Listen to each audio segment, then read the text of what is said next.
Ladies and gentlemen, boys and girls, welcome back to another episode of Talking Halos. I am your host today, Jared Timms, and I am joined alongside my co-host, my partner in crime, Nate Green. Nate, how you doing? I'm doing pretty good, Jared. How about yourself? I'm not doing too bad. I'll just throw it out there now. I'm in COVID protocols, unfortunately. Got put on the 10-day IL, whatever you want to call that. So if I cough or sneeze or something like that, I apologize. I don't think you can get it if you're listening to this. Oh, I don't think you can get it either, Nate, because we're not in the same room, same house, same city, by fact. But yeah, I hope everybody's doing good out there. And as everybody likes to know, I like to start this podcast off with a question. And my question for you, Nate, is: has player development gone too far?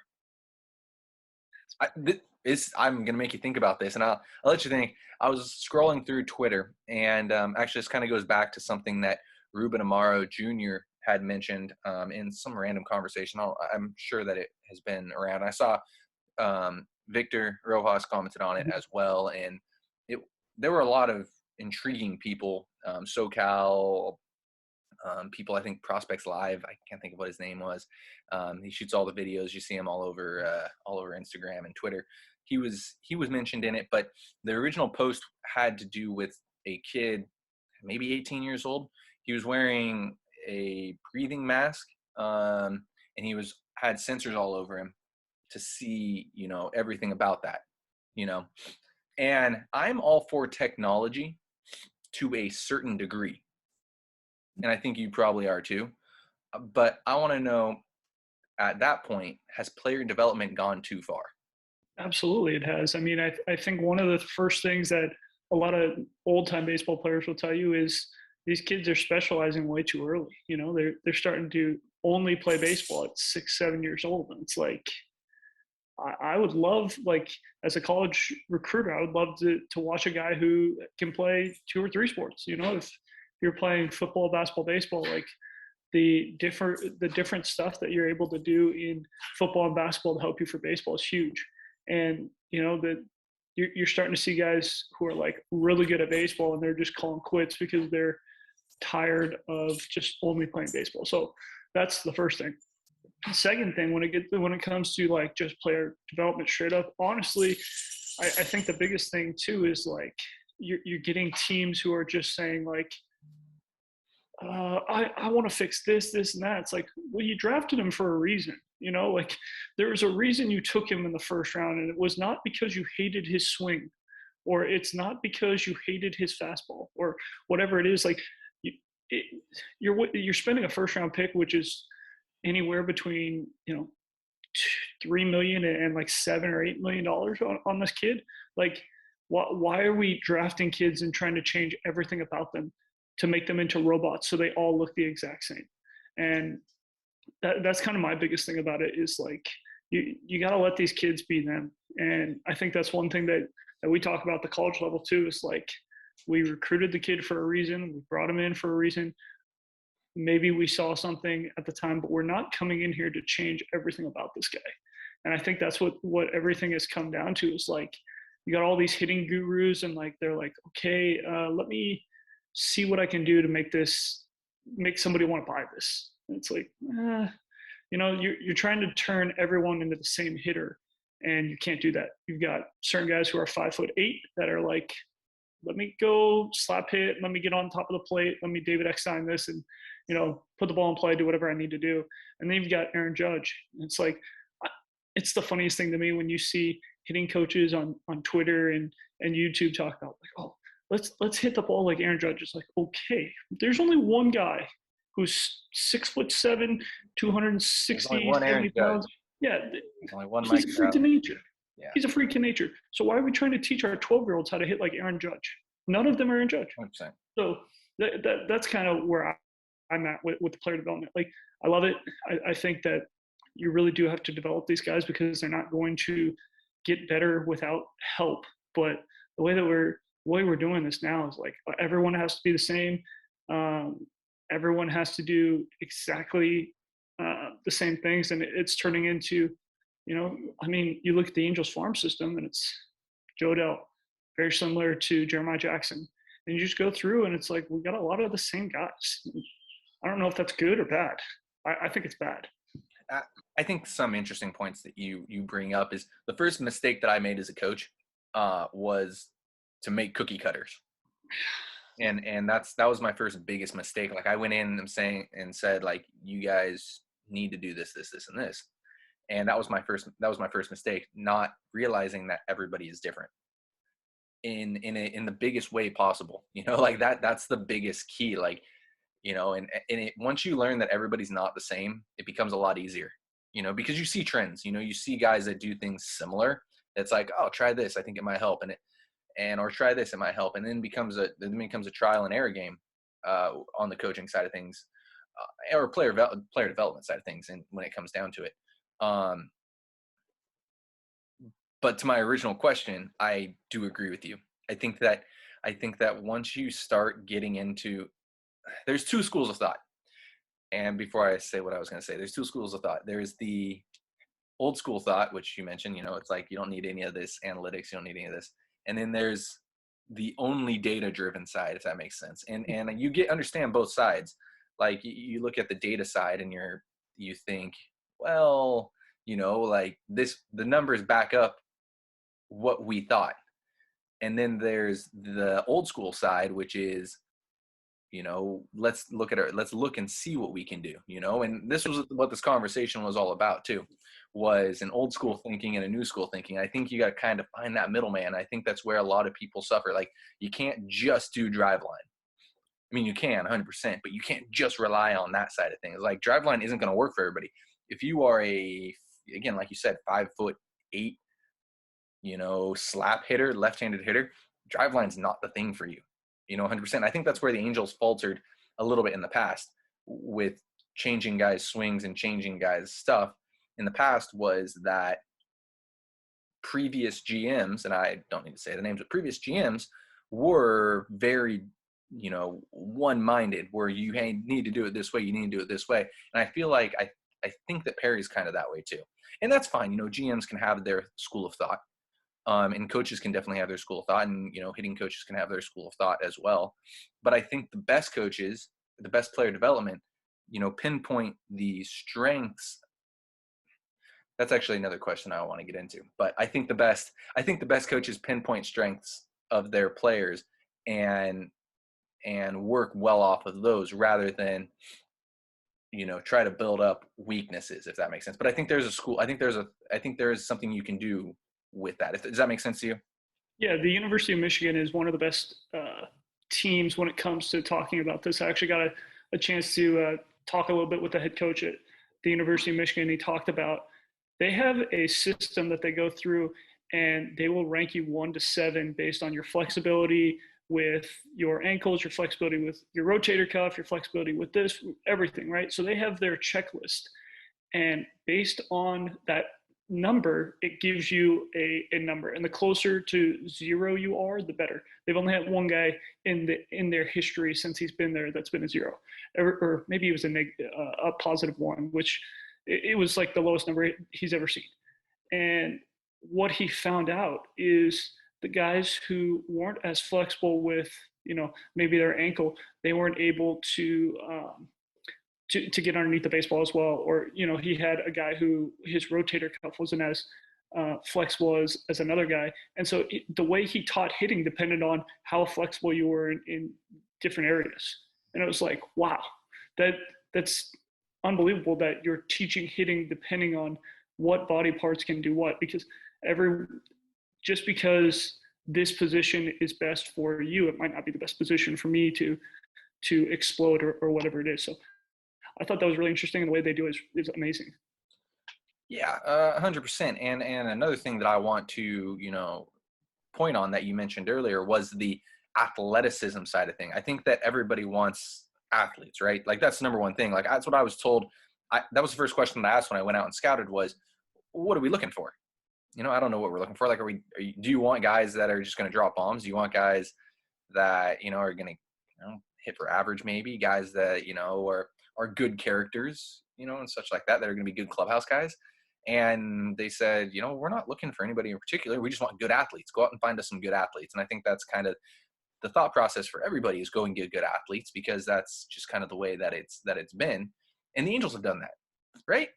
That's why you draft up the middle. That's why you draft shortstop and That's center 100% field. why you draft up the middle. 100% why you draft up the middle.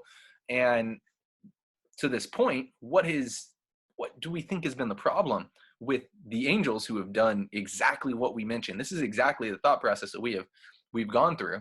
And this is why I say that, maybe when the Angels start doing stuff that I don't understand, they're going to start getting better. And I think you kind of understand that too. Like, Joe Adele makes a lot of sense. He's a freaking athlete. He's a dude. Jordan Adams makes sense. He's a freaking athlete. He's a dude. Brandon Marsh, athlete. Jeremiah Jackson, athlete. Jemiah Jones, athlete. All these guys are freaking athletes. You guys are unbelievable. And I'm forgetting a whole bunch too. Kyron Paris, athlete. And even the pitchers the Angels have drafted have been stupid athletic, like Eric Rivera, two-way. William Holmes, two-way. Like, these guys are athletes. What's the problem? And I know we don't have an answer to that. Like, and I'm not going to ask you to answer that because we don't know. Like, if we knew, obviously, we wouldn't be here. we wouldn't be. I wouldn't be doing marketing, and you wouldn't be coaching in college. We'd be coaching at the major league level. We'd be in the front office. But that's just where I struggle at the end of the day. I just don't understand why it hasn't worked out for the Angels. And that's why the Sam Bachman thing, I don't understand the Sam Bachman pick. I'll say that right now. It is what it is. Like, you don't have to understand things. I know your face. Yeah. I don't understand the Sam Bachman pick. I've gone back and forth, and Nate, we talked about this, I think, with Taylor on this podcast. And I think, we've done it quite a few. We've mentioned it off the record. What is Sam Bachman down the road? Is he a reliever? Is he a starter? Is he a dude? Is he a closer? I don't know, and I guess it might be a good thing at the end of the day when I don't know things. I guess you can do a trend, if you know what I'm saying. But I don't know if you have anything else to add to this. I saw that and I was like, that's kind of an interesting thing to start off with. Is I just player development. I think there is no such thing as player development anymore. But at the same time, I think that player development is super important. Is that a weird premise to think about? A little bit. It is really funny though when you look at some of these young guys who come up and it's the exact same swing and the exact same problem. It's like, all right, it's not going to work here. Like, yeah, it might have worked in AAA where the guy was throwing 92, but you get up here and it's 95, 97, 98, and it's the same exact swing. So it's a game of adjustments, though. You think about it, like, who's the best adjuster in baseball ever, right? Like, that we've ever seen, should we say? Like, we've been doing this for. Yeah, I was going to say Tony Gwynn is probably the best one. Mike Trout. I was going to say Tony Gwynn because that guy. Yeah, but I didn't watch Tony Gwynn. Like, that was I didn't see him. Like, I'm sure that he was a great adjuster, but Mike Trout's the best adjuster of all time. Like, you look at what he's done. Like, his first year, they were like, well, we're gonna start. Like, this kid had an amazing year. What's his weakness? Mm-hmm. High ball, right? What was the next thing he went out and did? High ball. Freaking started hitting the high ball, or he laid off the high ball, and he became a great. Like, that was like, oh well, now where do we pitch Mike Trout? Okay, we can go down in the zone. Let's pitch him. Let's go off speed to him. Starts crushing sliders away, and he starts crushing those changeups. The Chris Sale, was that a Chris Sale slider or Chris Sale changeup? No. I'm just saying, like, I think at the end of the day, it's an adjustment thing. And I don't know how do you figure out adjustments? Like, that's, I think at the end of the day, like, who adjusts well? Like, is that like do you start giving guys tests? Like, was Billy Epler on the right track with giving guys tests? Like, does that make, like, the smarter the player you are, the better you are to adjust it? Like, are we saying Mike Trout's the smartest player and the best player? Like, there's so many different schools of thought. That's, I guess, why baseball is so amazing. Yeah. I think that there are different things. Like, it's funny, my alma mater's been in the news a lot lately. Southeast Missouri State, the hitting coach for the Yankees and the hitting coach for the Orioles are from Southeast Missouri. They were there the year before I got there, and they were huge on trying to talk to hitters about, all right, you're going to watch half of the you're going to watch the delivery and halfway to the plate, and you're going to tell me what pitch it was and whether it's a strike or ball. And it's like, are you kidding me? Like, there's 15 pitchers on this team. They all throw from different slots. They all throw different pitches. And not only do I have to know what this guy's throwing, I have to know if it's a strike or not. Like, that's something that I think would be really helpful for everyone, because now you're working on what am I looking for, So I don't know. It's an interesting way of. Is that old school thinking or new school thinking? Like, I think I think that's the happy medium. Back to that. I think that's the happy medium that you're looking for. They're using a little bit of the technology, which you like, but it's also like, hey, what pitch are we trying to hunt? Like you have guys who you ask them, hey, what's your approach at the plate? And they're like, hit the ball. Like, okay, but that's not your approach. Your approach has got to be, I'm looking for this pitch, and I'm looking, a lot of guys that say I'm looking fastball, I'm looking, these three spots of the zone, and if I get that pitch, I'm going to drive it. If I don't get that pitch, I'm going to take it. I'm going to move on and change my approach depending on maybe the count or the pitcher and things like that. It's like, okay, like that's an approach.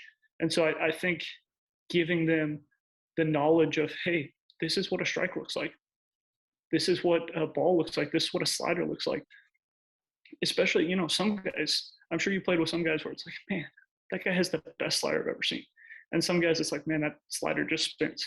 And so it's an opportunity for you to see a lot of different stuff. And I think that's a really, really important thing of just hitters have got to see the baseball. They've got to see as much as they possibly can. So I think it's in between, which is what you're looking for. But interesting thought. Yeah, and I mean, kind of wrap this full circle. It's something that I think when it comes to seeing the ball, the Angels haven't seen the ball very well at home against lefties, and that's been a big thing. It's super weird that now this conversation is going full circle, but Angels haven't seen the ball very well against lefties, and I wonder, you got to think maybe that goes down to AAA. Maybe it's something with the AAA park. I doubt it. I think it's actually, in a sense, been proved that there's something in the outfield with Angel Stadium, and I've mentioned this too with Mike Trout playing center field and him not being a good defensive center fielder. I mean, it's got to be one of the hardest parks to see the ball off the bat at Angel Stadium. It's not easy. I mean, you have green seats and everything, but there's a lot of different colors going up. I mean, it's a lot of different shades, a lot of different everything going up in the air behind home plate. It's not just a plain background. Yeah. Like most ballparks. So I don't know. There's a lot of things that go into it, and a lot of things that I don't know. It's an interesting thought. So, guys, thanks so much for listening to this podcast here at Talking Halos and watching this podcast. Just want to say thanks to those. I think we got 7 subscribers, which is bigger than I was assuming. I mean, we're just doing this because it's honestly, it's a lot of fun, and now you get to see our ugly mugs, and it's another place that if you want to join us, you can hop on and you can see your ugly mug as well. So I don't know if that's a good thing to say or not, but yeah, if you're listening to this podcast on Spotify or Apple or wherever you listen to it, don't forget to subscribe to that podcast on Apple, Spotify, wherever you're listening to it. Oh, and subscribe to us on YouTube as well. You can find us Talking Halos. It's going to be a lot of fun. We're going to try to keep this going as long as we can. Of course, if something comes up where we can't record, we'll still be doing podcasts, I think, but we just might not see us on YouTube and such like that. But like I said, it's a good thing for us, and I'm hoping when we get guests on, it'll be a little bit cooler to see their face as well. And like I said, you can subscribe to this podcast wherever you're listening to it. You can follow myself at Jared_Timms. You can follow Nate at NateGreen34, and of course follow Brock at BDROX. He couldn't join us tonight. Has work, and he's gonna get, like we mentioned before, he's gonna get married pretty soon, so he's going through all of that stuff. But he'll be joining us probably once, maybe twice a week, depending on his schedule. So. Nate, I guess baseball news, Angels news. What do you want to go with first? You want to talk a little Rick? Is it Rick Waltz, old Angel, now ex-Angels announcer? Or do you want to talk Ken Rosenthal? Let's talk Rosenthal first. Good choice, because I didn't really want to talk about Rick Waltz all that much.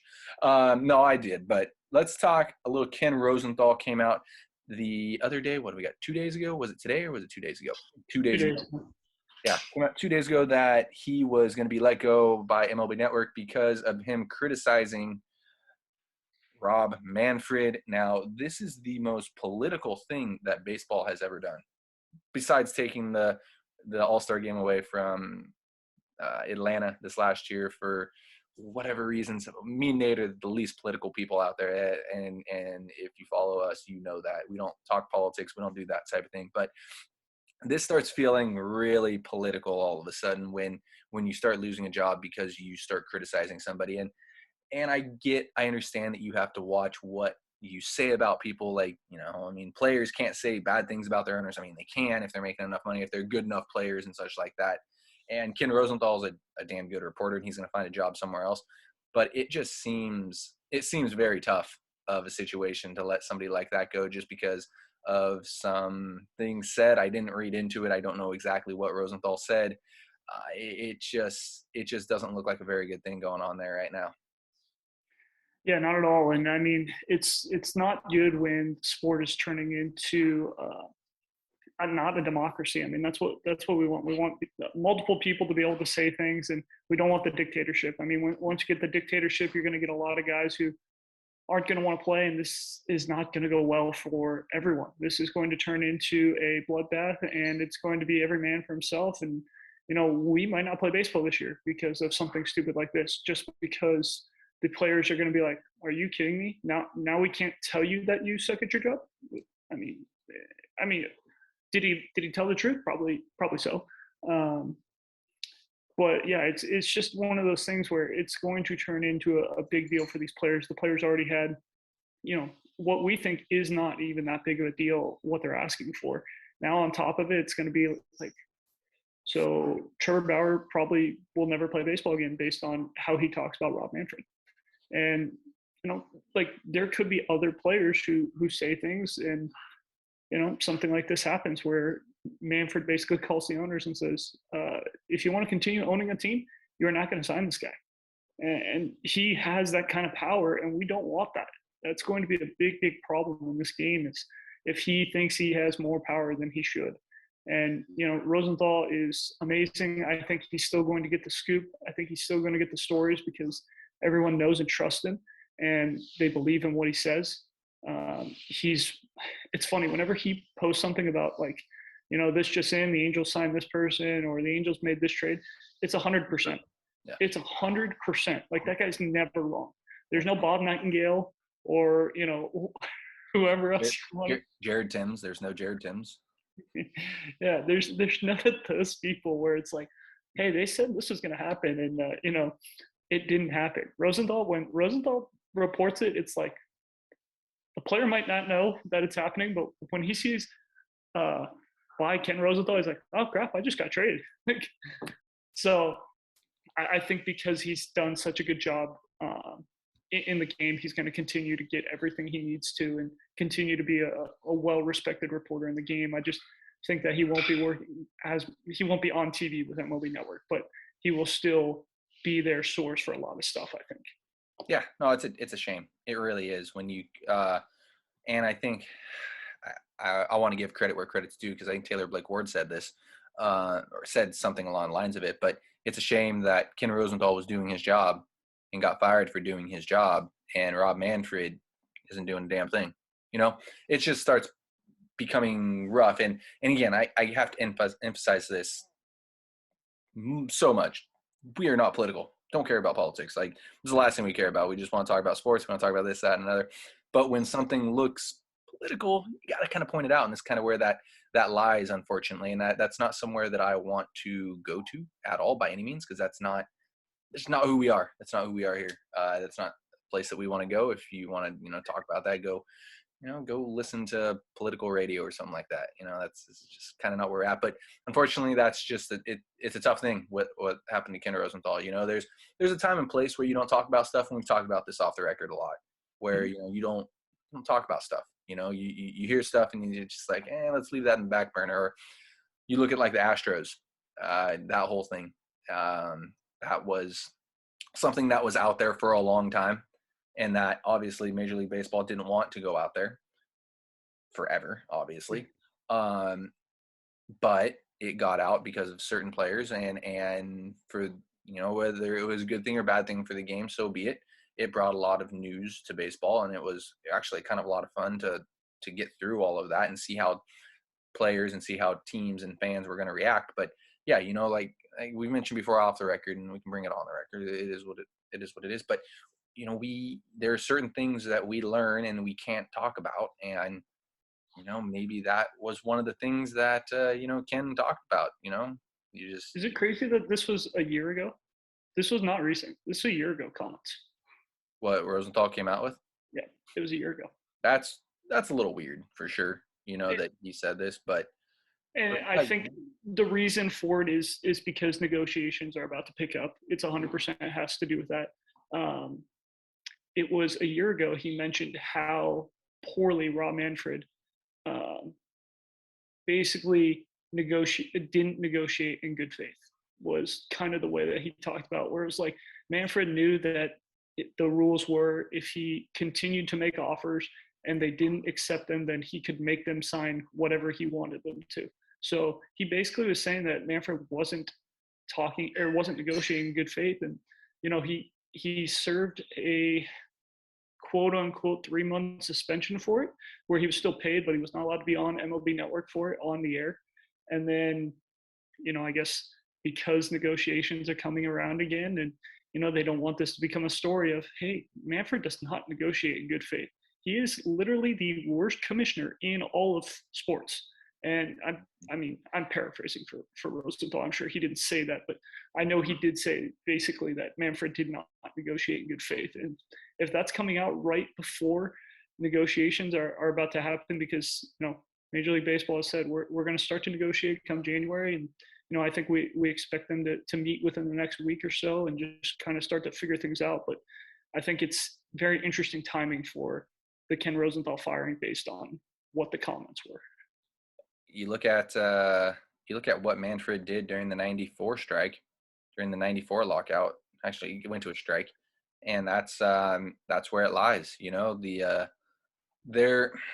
think a giant misperception is what Rob Manfred does. I think that's a huge thing that people mistake. Yes, he's Rob Manfred. He is the commissioner of baseball. But there's a reason why the players are on strike right now.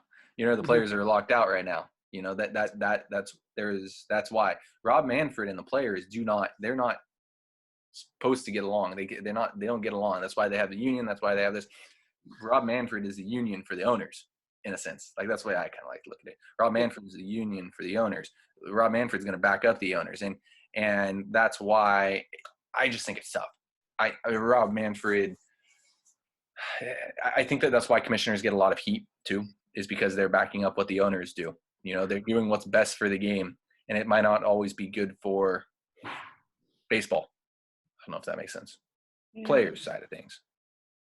So I don't know. I'm not a fan of Manfred. I don't think he's done the right thing for baseball. I think that at the end of the day, he has nothing to do with baseball. It would be like putting me as the commissioner of the NFL because I'm good at fantasy football, or you as the commissioner of the NBA because you're tall. I played a year of high school basketball. I played a year of high school basketball too, and that's more than what Rob Manfred's done for baseball. Rob Manfred played tennis in high school. He played t-ball. He played t-ball. Yes, 100%. So reminds me of the Oakland A's comment. It's tough. Like, I mean, exactly. I never played football. I played a little bit of t-ball. Great, you're the new head scout. Right. Oh, is that what? Moneyball. Moneyball. Yeah. Played a little t-ball. Perfect. You're the new commissioner of baseball. Like, that's basically what we're at here. Like, the owners wanted somebody that's going to defend them well, and they got Rob Manfred, and he's doing a good job of it. Like, when you look at what he's supposed to do, which is defend the owners and defend Major League Baseball as an organization, he's doing a good job of it. Now, let's talk like 2 or 3 months down the road when there's no baseball being played in spring and opening days being pushed back because Rob Manfred is doing his job too well. Then we're going to have a bit of an issue. But I'd say also shouldn't be making rules. No, 100%. There should be a completely different committee on that side. Which he's doing, and that's that's the biggest issue I have with him is just stop making rules. 100%. The more and more you think about this and go into depth about this, there are so many different things wrong. And we've said this before on the show. There are so many things wrong with baseball. It's unbelievable. And this is kind of where it starts. Just thinking about it now, there should be a rules committee. And as weird as that sounds, like, we're not in elementary school. There shouldn't be a party planning committee for those who like The Office. No, there 100% should be, because Rob Manfred's making rules for baseball that have nothing to do with he played t-ball. We just talked about this. Like, Rob Manfred doesn't understand the game. Like, he's never played baseball. Like, you want to bring in a rules committee that has ex-players on it. Like, why is the veterans committee not making, the veterans committee, I technically think, is old players voting. Yeah, like Joe Torre should be doing a lot of this. Like, he should be in charge of the rules committee with more ex-players and ex-coaches and saying, hey, here are the rules that we think need to be changed and implemented. Like, Joe Torre, what does he do right now? He's in charge of suspensions. Like, great. He's doing what Brett Hull does in the NHL, for those who like NHL. Like, Yeah, it's like, I think come Brett on. Hull's doing that. We can do a little bit more with his job. Brendan Shanahan. Sorry, take that back. Not Brett Hull. Sorry. Like I was processing that. Brendan Shanahan. But yeah, no, I'm in agreement there. Like I don't think there's actually like a rules committee. Like there's Joe Torre doing the suspensions and such, but like there should be a rules committee of ex players. Like that would be the smartest. Like I would praise Manfred for doing that. Like in making new rules. That's The super. NFL does that. They meet. Uh, when do they meet? I think they meet like 2 weeks after the Super Bowl, and they kind of talk about, hey, what do we want to implement? And that's when challenging the pass interference became a thing.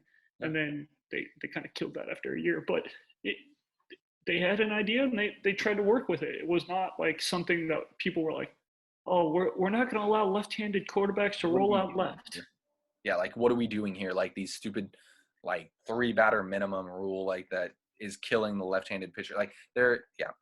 I mean, you can hear it in both of our voices. If you're watching this, you can see us, which is even better for us now. You can see that we're frustrated. But yeah, this is. I'm glad that we got really deep into this conversation. This is super interesting, and I know that I want to talk about Rick Waltz. I think is how you pronounce his name.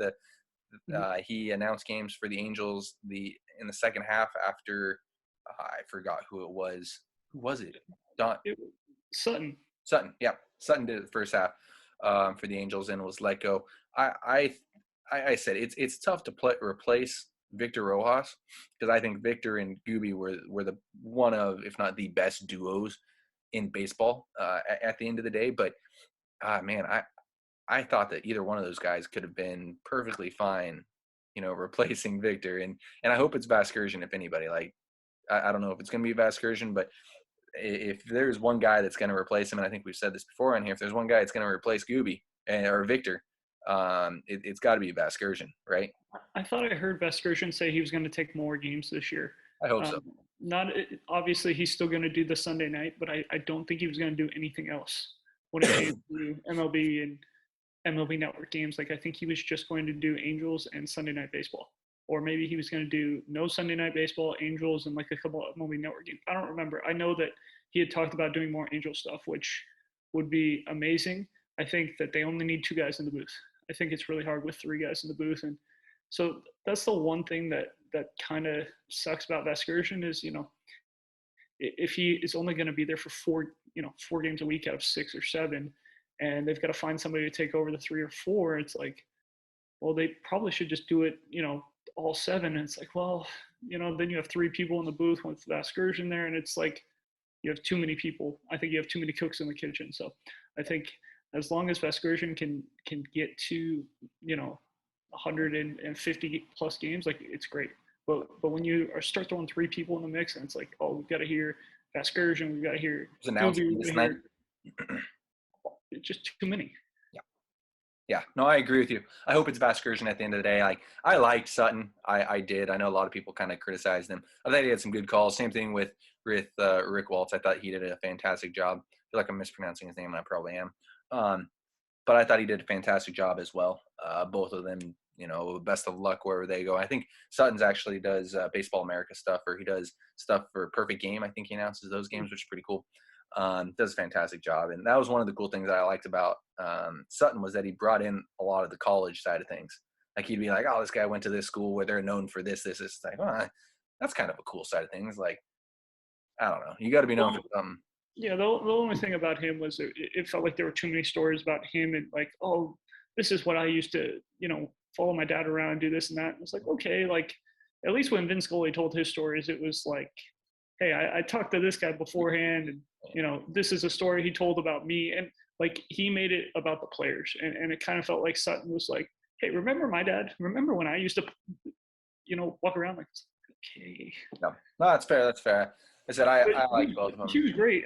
It was just that kind of thing for me, where it's just like, thank goodness the Angels we've been blessed, honestly, to have pretty dang good announcers. Whether it's Rex and Physiok, I thought they were really good.